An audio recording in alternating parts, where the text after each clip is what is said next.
Ibrahim Abdallah, pro-Palestinian fighter, returns home after 40 years in French prison. A hero's welcome. Pro-Palestinian Lebanese fighter freed from France returns home to Beirut.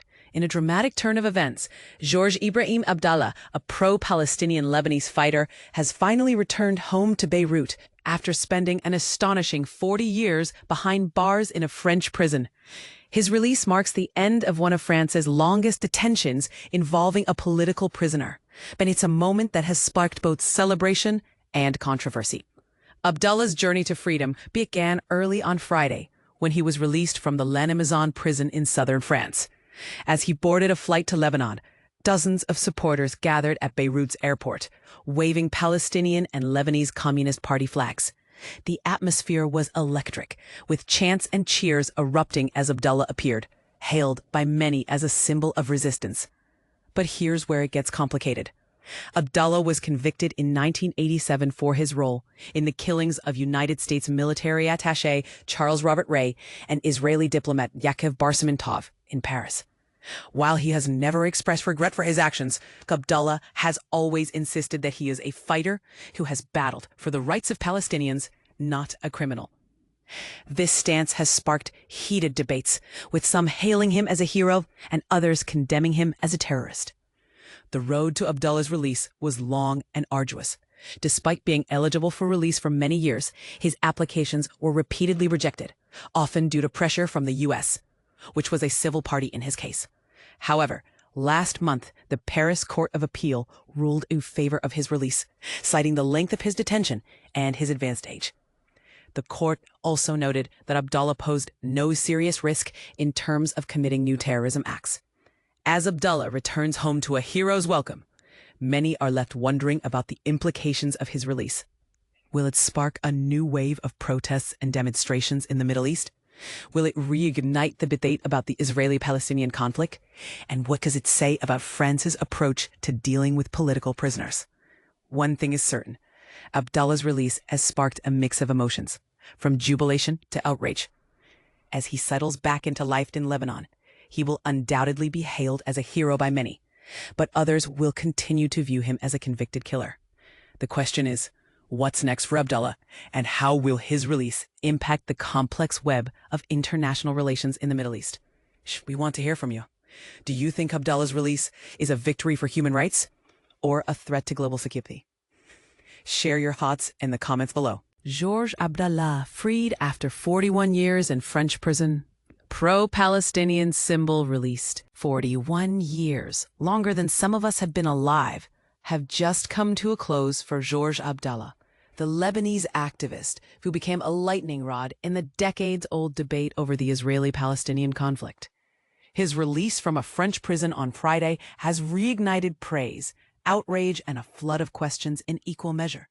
But here's where it gets controversial. Many argue he spent more time in prison than anyone else in the world for an offense tied to that conflict, and not entirely because of French law. Who is Abdallah?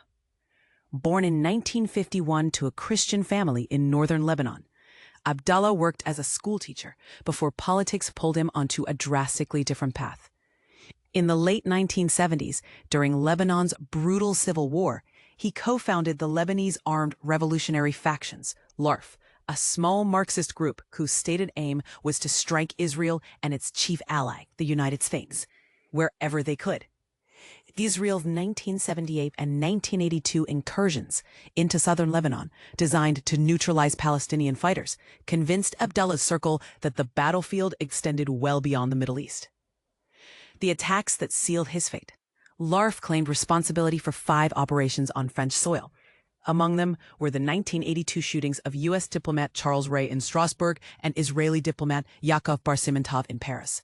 A separate car bomb blamed on the group killed 2 French bomb disposal experts. French investigators eventually traced the murder weapon to an apartment tied to Abdallah. Arrest, negotiation, and a botched trade-off.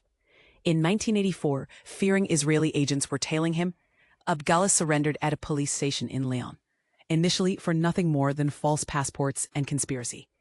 A French hostage held in Lebanon was suddenly freed, apparently part of a clandestine swap. Yet just as Abdallah was about to walk free, the discovery of the weapons cache and that incriminating gun upended the deal. Fast forward to 1987. Abdallah was convicted of complicity in the 2 murders and sentenced to life. Throughout the trial, he denied direct involvement, but defended the attacks as acts of war. And this is the part most people miss.